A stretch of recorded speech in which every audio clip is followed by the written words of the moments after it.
The invisible machine, how the system trains you to feel broken. Let's get one thing straight from the very beginning. You are not lazy. You are tired. You're not unfocused, you are overstimulated. You are not unmotivated, you are misaligned. And deep down, you know it. You know that the system around you isn't just demanding your energy, it's feeding off your soul. It convinces you that success means permanent productivity, that rest is weakness, and that if you're not moving forward at full speed, you're falling behind. But what if I told you that what we call laziness isn't a flaw in you, but a signal, an intelligent, even sacred signal that something about this entire system is fundamentally wrong? What if burnout isn't your failure to cope, but society's failure to honor human rhythms? And what if the more you try to fix yourself, the more you stay trapped in a culture that profits from your exhaustion? Click subscribe to this channel to get more profound insights. Think about this. Who benefits from you believing you're not doing enough? Who wins when you silently punish yourself for taking a break? Who profits when your identity is tethered to your output? The answer is chilling, not you. You lose your joy. You lose your curiosity. You lose your sense of aliveness. Meanwhile, a machine of infinite consumption keeps running, fueled by your guilt. This machine was built to keep you busy, distracted, always reaching and never arriving. It praises the hustle while disguising the theft of your time, your creativity, your mental health. But here's the most sinister part. It convinces you that your suffering is your own fault. It whispers that if you're tired, it's because you didn't work smart enough.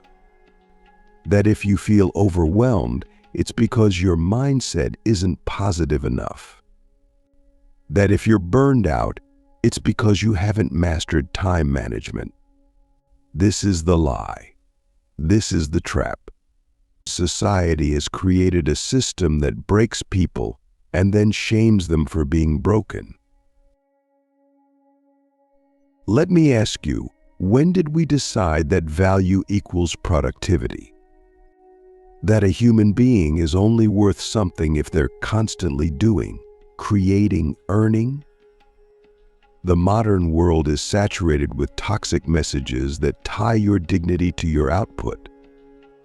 From childhood, we're taught that our grades define our potential, that our careers define our purpose, and that our calendars define our worth. But the philosopher Diogenes once rejected the entire notion of status and comfort, walking barefoot through the streets with nothing but a lantern, looking for an honest man. He understood what we've forgotten, that chasing the expectations of a sick society doesn't make you healthy. It makes you a ghost in your own life. And yet, many of us are their ghosts, waking up every day already behind, measuring our success by metrics that make no sense to our souls, and silently wondering, why does this feel so heavy, even when I'm doing everything right? It feels heavy because you were not built for this. Your nervous system was not designed for endless screens, constant notifications, or a world where every moment is monetized. You were not meant to perform 24/7, to be accessible at all times, or to chase external validation as your only compass. You were built to live cyclically, like the earth growing, resting, shedding, renewing. But our culture only rewards half that equation. It glorifies expansion and growth and ambition, but demonizes rest, introspection, slowness. We call people lazy who sleep more, who need silence, who crave nature. But maybe they're not lazy. Maybe they're alive in a way the system can't control. So why do we internalize the shame anyway? Why do we believe that if we don't feel driven every moment, something is wrong with us? Because we've been conditioned to fear stillness. Stillness is dangerous to the system. Stillness is when people begin to notice, to question, to feel. It's in the quiet moments when we finally stop sprinting that the real thoughts surface. The buried dreams, the ignored pain, the existential dread, the rage. And this system doesn't want you to feel any of that. So it keeps you moving. Burnout is not the side effect, it's the design. It's not a bug, it's a feature. Here's the hardest part to accept. The more brilliant, sensitive, or creative you are, the more likely you are to burn out. Why? Because your nature resists being reduced to a machine. You crave depth, meaning, beauty, truth. And when you're forced to live in a world that trades those things for deadlines, quotas, and speed, you suffer. It's not weakness, it's wisdom. But instead of honoring that wisdom, we medicate it. We suppress it. We shame it. We tell poets to be coders, artists to be influencers, philosophers to be brand strategists. We bury the sacred under the efficient. And then we wonder why we feel dead inside. Have you noticed how often we blame ourselves for what we feel? I just need to be more organized. I should wake up earlier. If I were disciplined, I wouldn't feel this way. But what if your exhaustion isn't laziness at all, but a revolt of the soul against a world it doesn't recognize? What if your lack of motivation is your deepest intelligence saying, I refuse to participate in this madness? Because that's exactly what it is. A quiet rebellion. Your body breaking down is not failure, it's protest.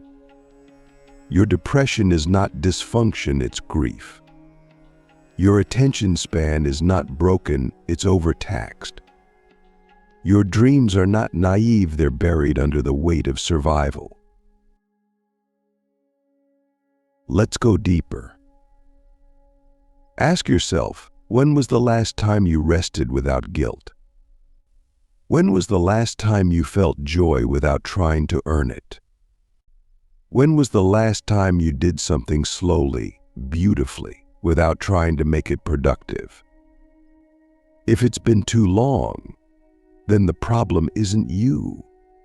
It's the culture you're surviving in. A culture that doesn't care if you feel alive. It only cares if you produce. But life is not an assembly line. You are not a factory. You are a soul, a being, a storm of thought and feeling and mystery. And you deserve to live, not just function. So if you're burned out right now, if you feel numb, tired, uninspired, unfocused, know this: you are not broken. You are not lazy. You are reacting appropriately to an unlivable environment. And until we stop pathologizing that reaction, we will keep medicating the symptom instead of healing the cause. What's needed isn't more hustle, it's revolution. A philosophical revolution that begins with one sacred truth: you don't have to earn rest. You were born deserving it. But if you're ready to reclaim yourself, if you're ready to remember what the machine made you forget, then in the next part, we're going to dismantle the entire lie. We'll reveal how burnout isn't just a consequence, it's a product, a manufactured outcome. And once you see how society is structured to crush you, you'll finally understand why your exhaustion has always made sense. Rebuilding yourself as a human, not a machine, the sacred exit strategy. We live inside an invisible machine, not of steel or gears, but of expectations, performance metrics, and invisible rules that most people follow without question. This machine doesn't scream or threaten. It whispers subtly, constantly, work more, rest less. Keep up, stay busy, don't fall behind. Don't question. And at first we obey because it feels normal. Everyone else is doing it. You wake up early not because your body is ready, but because your calendar tells you to. You check emails before brushing your teeth, not because it brings joy, but because that's just what the productive do. You don't sit down to think, you optimize, you multitask, you hustle. You don't eat to nourish, you eat fast, distracted, over your keyboard. And all along, you are silently becoming less of a person, more of a cog. That is the machine's design, to replace consciousness with momentum, soul with output, humanity with performance. And the more you comply, the more you feel empty. Let me ask you, have you ever had a day so filled with tasks, meetings, content, calls, and goals, and yet when it ended you had no idea who you were? That's not a coincidence. That's the system working perfectly. A society that fears real consciousness will always overfeed the intellect and starve the soul. Burnout, then, is not just exhaustion, it's spiritual starvation. You're doing everything right, but something vital is missing. You're chasing results, but your inner compass has gone dark. That darkness is a message. It's not saying you're a failure, it's saying you're out of alignment with the truth of who you are. And here's the truth, you are not a machine. You were not designed to perform every day on command, at maximum speed, for decades. Machines don't cry. They don't dream. They don't need love or creativity or forests or silence. But you do. And every time you pretend otherwise, a little part of you collapses. Burnout is your body's rebellion against a life it never agreed to. It is your intelligence pushing back against the absurdity of modern expectations. But we've been trained not to listen. Instead of honoring burnout as the soul's red flag, we treat it like weakness. We push harder. We blame our habits. We take cold showers and drink stronger coffee and read productivity books and try to fix the fire by adding gasoline. But no matter how many systems we install, no matter how disciplined we become, the ache returns. Why? Because no external structure can heal an internal betrayal. The betrayal isn't that you're tired. It's that you've been pretending you're not.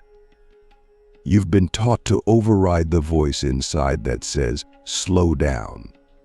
This isn't you. And so you live in contradiction. Your calendar says go, but your gut says why. Your emails say now, but your mind says no.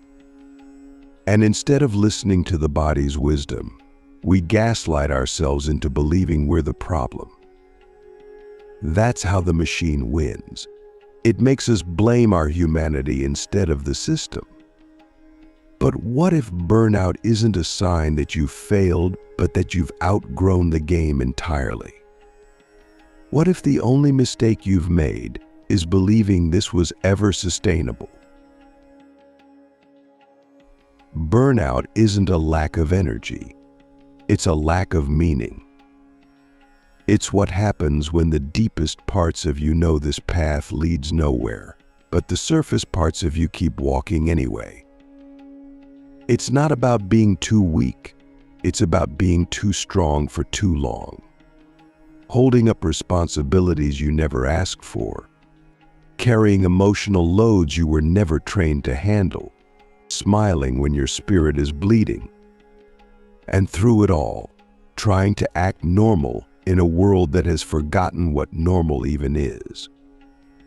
In fact, burnout may be the most honest part of you. It's the part that refuses to keep lying. It's the part that stops you when your mind won't. It's the sacred glitch in the matrix. Let me ask you something even deeper.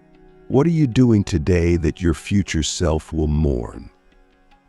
What pace, what pressure, what self-erasure will your older self one day grieve over? Because make no mistake, there is a cost to this life of endless proving. And that cost isn't just sleep or energy or even health. The real cost is presence. You lose years in a trance of productivity. You miss sunsets and conversations and silent awe. You miss the poetry of the moment. And by the time you realize it, you're rich in performance, but bankrupt in being. So how do we break the cycle? We start by telling the truth. You are burned out not because you are lazy, but because this system is absurd. You are overwhelmed not because you lack grit, but because the demands are inhuman. You are distracted not because you have no discipline, but because the world has turned your attention into a commodity. These are not personal failings. They are cultural, systemic, and recognizing that is the first step toward healing. Because when you finally stop blaming yourself, you make space to actually care for yourself. You stop trying to be superhuman and start reclaiming your humanness. And that's where the real liberation begins, not in doing more, but in choosing less. In saying no, even when it disappoints someone. In resting, even when you feel guilty. In slowing down, even when everything around you screams speed. That's not quitting. That's sovereignty. That's taking your life back from a culture that wants you to confuse exhaustion with virtue. So what do you do next? You begin small. You observe without judgment. You notice when your body says stop and you listen. You watch the voice in your head that tries to bully you back into performance and you question it. You create sacred space minus 10 minutes of silence, a walk without your phone, a meal eaten slowly. And you do it not to be productive, not to optimize, but to remember that you are still alive. And in that space, something ancient awakens. The part of you that doesn't care about metrics. The part that doesn't need applause. The part that remembers how to be. That part isn't gone. It's just buried. Under layers of to-do lists, goals, algorithms, and stress. But it's waiting. Waiting for you to come back. Not to the world's expectations, but to yourself. And when you do, when you reclaim even a sliver of that presence, you will feel something you haven't felt in a long time, peace. Not the fake peace of a clear inbox, but the deep peace of being true to yourself. And once you taste that, you'll realize how much you've been starving for it. In the final part, we're going to go even further. We're going to rebuild life itself not as a race, but as a rhythm. You'll learn how to rewire your days with presence, not pressure, how to redefine success on your own terms, and most of all, how to protect your soul in a world that keeps trying to sell it. the quiet rebellion building a life that nourishes instead of destroys. If you've made it this far, something inside you has already shifted. You're no longer trying to fix yourself in the way the system wants you to. You're not looking for hacks, shortcuts, or ways to squeeze more output from your body like it's a dying machine. You're looking for something deeper: truth, restoration, and meaning. And now we arrive at the final truth, that healing from burnout is not about recovery. It's about reconstruction. It's not about bouncing back to who you were before. It's about walking forward into a completely different kind of life, one built not on survival, but on intention. Not on speed, but on rhythm. Not on being efficient, but on being whole. Because the only way to truly escape the trap is to stop playing the game that put you in it. And let me be clear, that means choosing rebellion. Quiet, steady, sacred rebellion. It means rejecting the voices, external and internal, that say your worth is measured by what you produce. It means refusing to glorify exhaustion. It means leaving behind a culture that praises people who work themselves to death and calling that success. You have to burn the blueprint society gave you. Because that blueprint wasn't designed to make you wise or free or alive. It was designed to make you compliant, predictable, profitable. But you were never meant to be a cog in anyone's machine. You were meant to be a rhythm, a breath, a living, dynamic pattern of becoming. And becoming requires space, slowness, stillness. You cannot grow in soil poisoned by urgency. So here's what you must do: create a new soil. Start with time. Time is the medium through which our lives unfold. And yet, most of us are at war with it. We treat time like an enemy, like a wall always closing in, like something we must conquer or manage. But time was never meant to be conquered. It was meant to be lived. The philosopher Martin Heidegger warned us, the modern world has turned time into an object, something to schedule, chop, optimize. But to live authentically, he said, we must return to a more ancient relationship with time, as presence, not pressure. What does that look like? It looks like giving yourself a real morning, not just a rush of tasks. It means walking slowly without headphones, letting boredom come without panicking, cooking your own food without needing to post about it, creating not for content, but for connection. Time becomes yours again when you stop seeing it as a container to fill and start seeing it as a friend. Then comes the body. Your body is not separate from your burnout.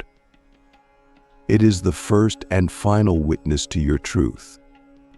Every muscle, every ache, every tightness in your chest, it all speaks. The problem is, most of us stopped listening long ago. We see the body as a tool to manipulate, to sculpt, to biohack, to discipline. But what if the body isn't a tool at all? What if it's a teacher? What if fatigue isn't a flaw but a message? What if your hunger, your restlessness, your tension, they aren't dysfunctions, but signals? We must return to the ancient art of listening. You do not need more willpower. You need more reverence. Go to sleep earlier, not to be more productive, but because sleep is sacred. Move your body not to burn calories, but to feel alive in your own skin. Eat slowly. Breathe deeply. Touch the earth. Every time you honor your body, you disrupt the system that wants you numb.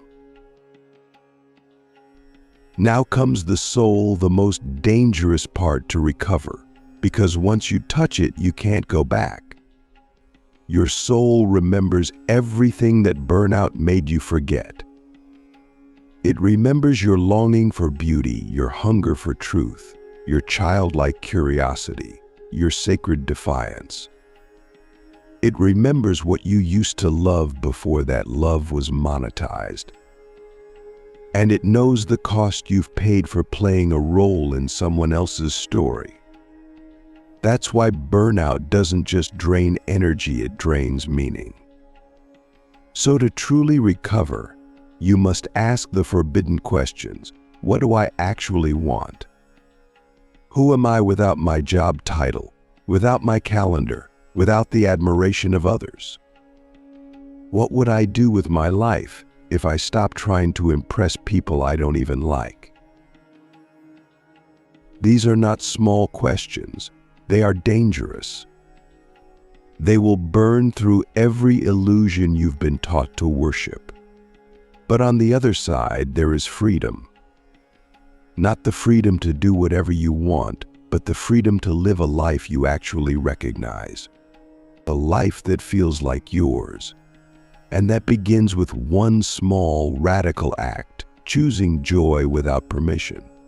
Joy that has no outcome, no hashtag, no strategic purpose. Joy that nourishes for no reason. Watch a film that makes you feel something. Read poetry. Write nonsense. Sit in silence. Dance in your kitchen. Rest because you want to, not because you've earned it. This is not indulgence. This is resistance. In a culture of performance, joy is the revolution. And now we arrive at the deepest truth of all. You never lacked discipline. You lacked belonging. You were not lazy. You were alienated from your rhythms, from your body, from your purpose. But you can return right here, not through guilt, not through pressure, but through presence, through breath, through slowing down long enough to remember who you were before the world told you who to be. Because who you are is enough. Who you are is needed. Not the version of you that grinds 16 hours a day to feel worthy, but the version of you that dares to rest, to think, to feel, to imagine something different. You don't need to be faster. You need to be fuller. You don't need to push harder. You need to root deeper. And if you do that, if you honor your body, protect your mind, and follow the compass of your soul, you will not only heal, you will haunt the world with your aliveness. Because a person who cannot be burned out is a person who can no longer be controlled. A person who dares to be whole in a world built on fragments becomes a beacon, a lighthouse, a revolutionary force, not by fighting harder, but by refusing to disappear. So the next time you feel the shame of exhaustion creeping in, stop. Breathe. Remember this truth: you are not lazy. You are sacred, and you are finally waking up. That alone is the beginning of a new world,